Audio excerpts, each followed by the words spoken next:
দুই সিংহের মাঝখানে বসে থাকা এই সিংহ মানবকে আপনারা চিনতে পারছেন? অবশ্যই চিনতে পারছেন। আমাদের প্রিয় ব্যক্তিত্ব, যাকে আমরা আল্লাহর জন্য ভালোবাসি, ডাক্তার জাকির নায়েক। তিনি সম্প্রতি আফ্রিকান দেশ উগান্ডাতে তিনি ইসলামিক পাবলিক লেকচার দিতে গেছেন। সেখানে গিয়ে তিনি কতগুলো ছবি সামাজিক যোগাযোগ মাধ্যমে প্রকাশ পেয়েছে, যেখানে এই 60 বছর বয়সী এই তরুণ, এই যুবকের ব্রেভ দেখে আসলে বিস্মিত। দেখুন এই সিংহ মানব, তার সাহসিকতা দেখুন। প্রায় 150 ফুট উপর থেকে তিনি এই বয়সে জাম্পিং করছেন। আপনি চিন্তা করুন, মানে কতটা উচ্চবিলাসী এবং কতটা সাহসিকতার পরিচয় তিনি দিচ্ছেন। এবং সেখানে গিয়ে তিনি সাপের সাথে, সাপকে হাতে নিয়ে তিনি সাপকে আদর করছেন, সিংহকে আদর করছেন। আটকা কোনো সিংহ না, যে খাঁচায় বন্দি করা কোনো সিংহ তার গায়ে একটু টাচ করছে না, সিংহ ওপেন এবং এই সিংহ মানবটি ওপেন। চিন্তা করলেও ভয় লাগে, তাই না? অনেক তো আমরা এটা কল্পনাও করতে পারি না, আমরা এই তাগড়া যুবক যে এত উপর থেকে জাম্পিং করব। কিন্তু দেখুন 60 বছর বয়সী এই তরুণ, এই সাহসী তরুণ, তিনি যে সাহসিকতা দেখাচ্ছেন এবং সারা পৃথিবীতে তিনি আল্লাহর জন্য জীবনকে এভাবে ডান হাতে রেখে তিনি ইসলাম প্রচার করে যাচ্ছেন।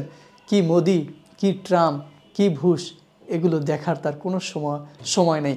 ইসলাম একমাত্র সত্য ধর্ম, আর এই সত্যকে বাতিলের উপর বিজয়ী করার জন্য তিনি লড়ে যাচ্ছেন।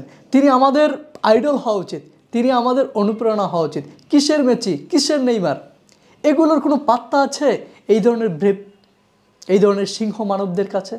আসলে আমরা সাধারণ মানে তরুণদের কাছে আমরা আসলে সত্যিকার আইডিওলজি, সত্যিকার অনুসরণীয় কারা হতে পারে বর্তমানে, সেই ধরনের ব্যক্তিত্বকে আমরা নিচ্ছি না। এটা শুধুমাত্র আমাদের মিডিয়ার প্রভাবের কারণে, কারণ মিডিয়া আসলে এই ধরনের ব্যক্তিদেরকে তুলে ধরে না। দেখুন না তার এই অ্যাক্টিভিটিস, আমরা কার মানে কোন নায়িকার কি থেকে কি খসে পড়ে গেলে সেইটা নিয়ে মিডিয়ায় তোলপাড় হয়ে যায়, অথচ ডক্টর জাকির নায়েকের এই ব্রেভগুলো, এই সাহসী পদক্ষেপগুলো, এই ধরনের অনুপ্রেরণাগুলো আমাদের মিডিয়াতে কি তুলে ধরা হয়? হয়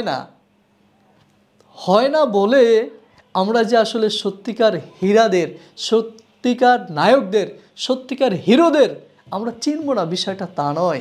ডক্টর জাকির নায়েক আমার মতো, আপনার মতো হাজার হাজার লাখো লাখো যুবকদের অনুপ্রেরণা। তার এই সাহসিকতা অনেকের মনে ভয়ের সঞ্চার সৃষ্টি করেছে।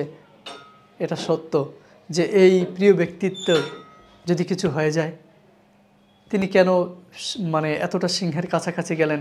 সিংহ তো একটা পশু, সে যদি আক্রমণ করে বসতো। তিনি এত উচ্চতা থেকে কেন লাফ দিতে গেলেন যদি কিছু হয়ে যায়? ইনশাআল্লাহ আল্লাহ তাকে সেভ করেছেন এবং জন্তু জানোয়ারদের চেয়ে বড় হিংস্র দানবদের হাত থেকেও আল্লাহ তাকে হেফাজত করেছেন এবং ইনশাআল্লাহ ভবিষ্যতেও তাকে হেফাজত করবেন ইনশাআল্লাহ।